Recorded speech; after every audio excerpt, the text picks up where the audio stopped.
Hello, my name is Julia. And if you're watching this video, it means that you're interested in learning a little bit more about how I work with people.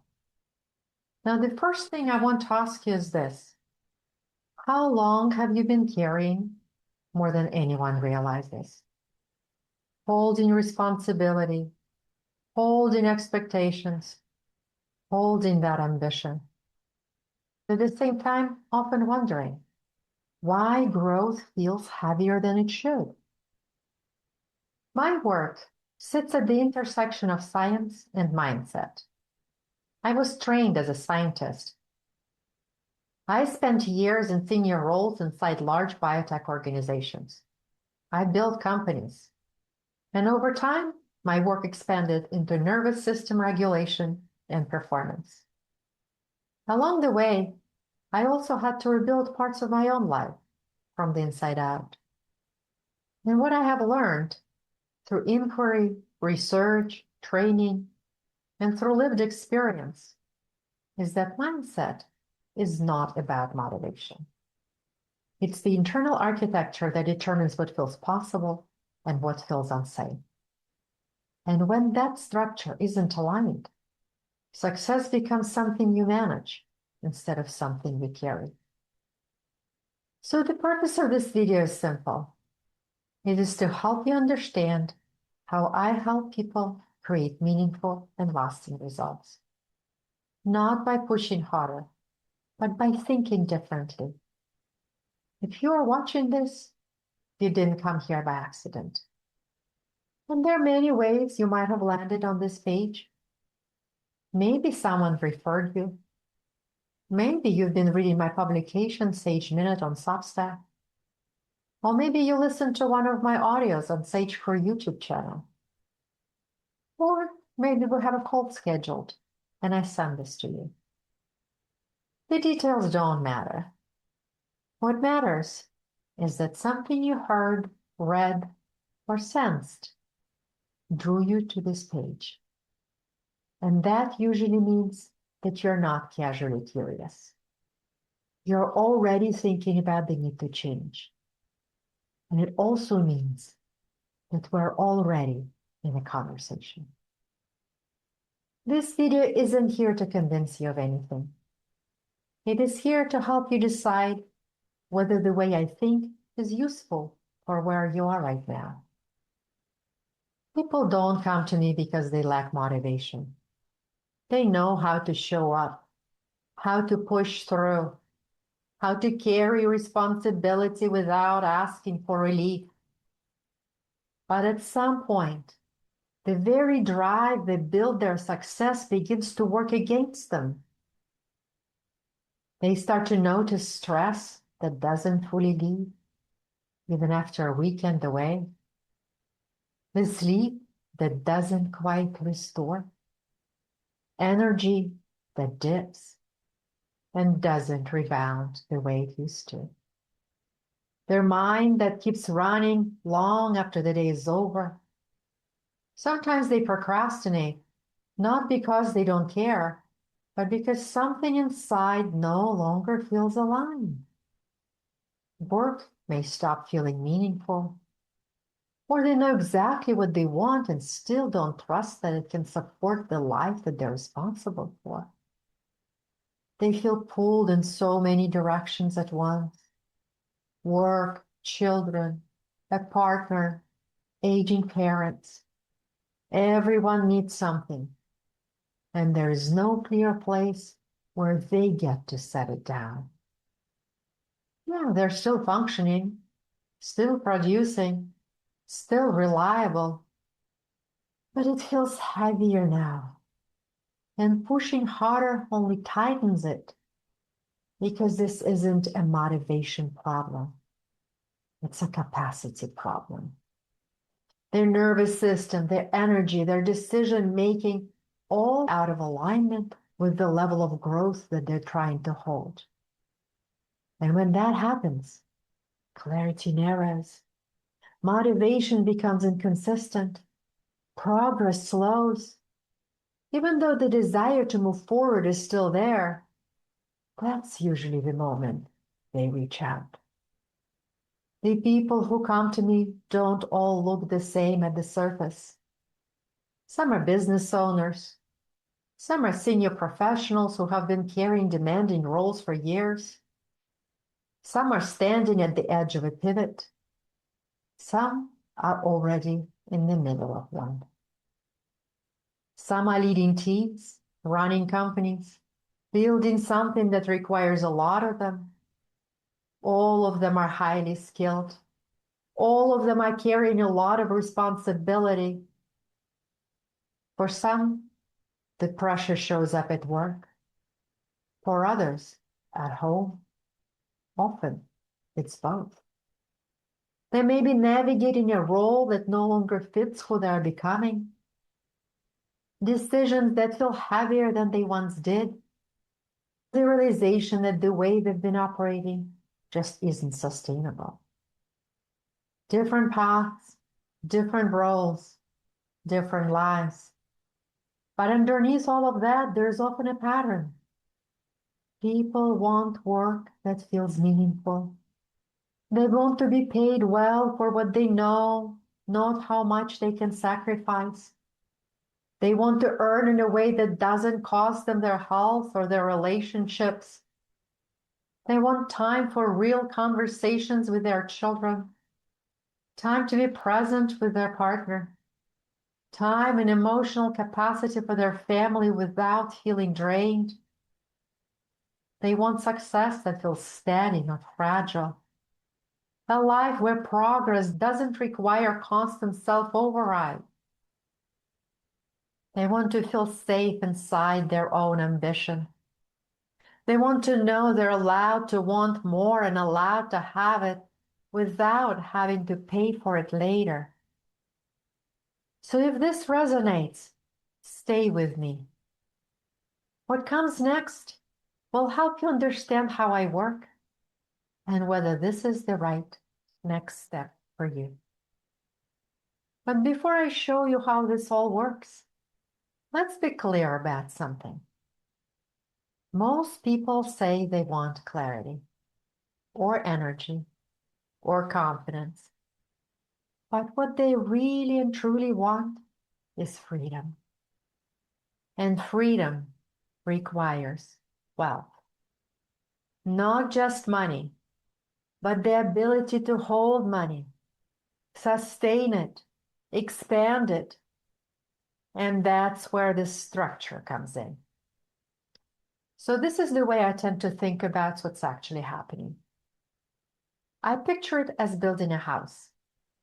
It starts with laying down the foundation. And that foundation is the mind. No, not positive thinking, but the beliefs, patterns, and internal rules that determine what feels possible. If the foundation isn't stable, the walls will constantly shift, right? So we stabilize the foundation first. Make sure that you're standing on firm ground, aligned in your mindset. Then comes the first pillar of the house, the body. Because the mind and the body are inseparable. You can't think your way into clarity if your body is breaking down. And you can't regulate the body if the mind is constantly signaling threat or pressure. When mind and body align, energy returns. And then it makes sense to talk about the second pillar, performance. Performance isn't force, it's expression. It doesn't exist in isolation. It's relational. It shows up in how you lead, how you communicate, how you hold boundaries, how you make decisions, how you respond when things don't go perfectly. Which is why the next pillar in the house is relationships. And the most influential relationship of all is the one that you have with yourself. When you treat yourself well and mean it, something shifts. You stop negotiating your worth. You stop over-explaining.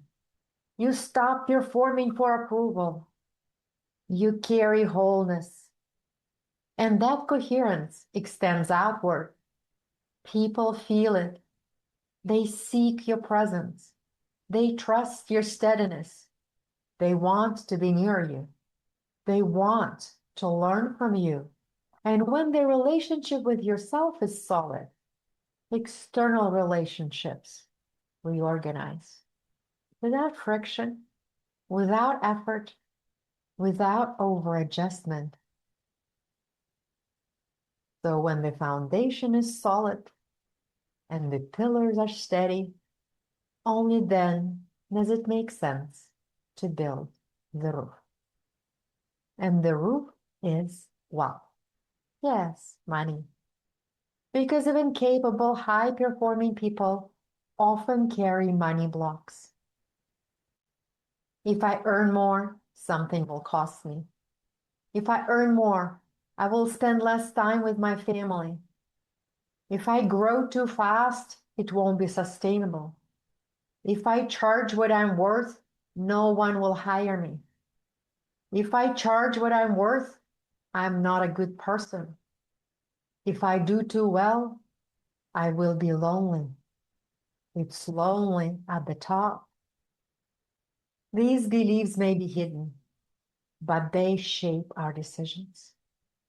You hesitate, you under-ask, you over-deliver, you hold back just enough to stay safe, safe from judgment, from rejection, from isolation. So wealth capacity isn't about skill. It's about removing fear. Letting yourself earn more without feeling unsafe. Holding success without sabotaging it. When this structure is aligned, wealth stops being something you manage. It just becomes something you carry in your decisions, in how you pursue opportunity. And when you carry it internally, sustaining is no longer the struggle. It's simply the next expression of who you have become. So how does it all work in practice? We start with a deep intake. Vision work. Identifying the beliefs and internal rules running in the background. Beliefs about responsibility, about money, about success, about what feels safe and what feels dangerous. And every client goes through RTT, Rapid Transformational Therapy. It's a focused, deep session designed to uncover and reframe the subconscious patterns that shape decisions, income ceilings, visibility, and self-trust. This work includes a personalized integration audio. You listen to it daily because repetition seals the rewiring. This is how we stabilize the foundation. Then we assess energy, stress load, sleep, and daily rhythms. We regulate the nervous system. We increase your capacity. This may include biohacking tools, supplement strategy, focus protocols, recovery systems. Because if the body is dysregulated, no belief holds under pressure. And this is where we clarify your core. We move to the next pillar, performance. If you're building a business, we define what it truly stands on. Not just what it sells, but what it represents. Your positioning, your edge, the value that feels aligned rather than performative. If you're exploring a new role, we don't just update your resume. We identify who you are at your core, what you solve, what environments allow you to thrive. And then we shape the role around that understanding. I use alignment tools and frameworks that help translate internal clarity into external structure. We build execution systems around that clarity. One founder I worked with had deep expertise, strong execution, But his conversations with business leaders kept stalling and kept falling flat. Not because the work wasn't good, but because he was speaking to logic and missing the pressure his clients were actually carrying. Once we clarified what he truly solved, his messaging shifted, and he stopped leading with what he offered and started speaking to what his clients were actually navigating. Board pressure, investor scrutiny, the risk of standing behind decisions that had real consequences. His conversations went further, not through pushing, but through precision.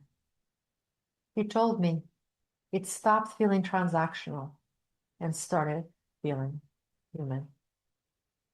And that's when his results started to compound. This clarity shows up in how you communicate, how you show up, whether you overfunction, how you contract. As your relationship with yourself stabilizes, external dynamics reorganize. One client came to me at a point where everything around her felt like it was starting to collapse. Work was slipping. Sleep was inconsistent. Stress was constant. She was holding too much for too long. Underneath was a pattern we traced back to her sense of worth, which was tied to being good enough to be noticed. A perfectionist mother, an emotionally absent father. She learned early that being enough meant being exceptional. We reframed that pattern at its root. We didn't stop there. We stabilized her body, supported her energy, and then we asked a different question. Not how she should perform, but how she actually wanted to live. That's when something opened. She began making decisions from that place, saying no to what no longer fit, and moving towards something that felt like her. Not forced, not performed, chosen. Her work stabilized, her energy returned, and she is now building a business that is not only aligned, but thriving. And from there, we expand your capacity for wealth. Not through financial advice, not through investment strategy, but through internal alignment. One client came to me because she couldn't stop violating her own boundaries about food. On the surface, it looked unrelated to wealth at all. But underneath was a belief. If I have needs, I'm inconvenient. And if she was inconvenient, she feared she would not be loved. That belief didn't just affect what she ate.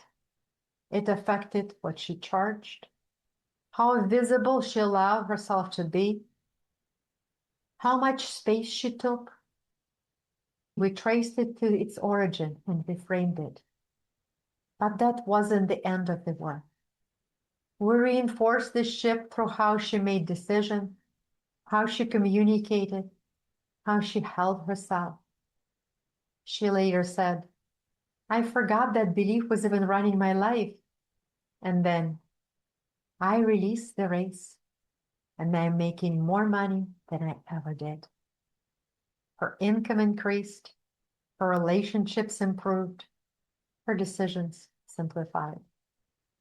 Not because we worked on each area separately, but because we removed the blocks that were shaping all of them at once. When the foundation is stable, when the body is regulated, when performance is aligned, when relationships are coherent, is there any way wealth would not expand? Not through force, but because the structure in your systems can finally hold it.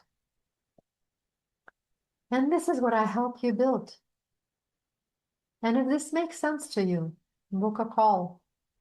We'll assess where your foundation is strong and where it isn't, and whether this is the right next step. If you prefer to see how this work translated for others, read the testimonials, then decide.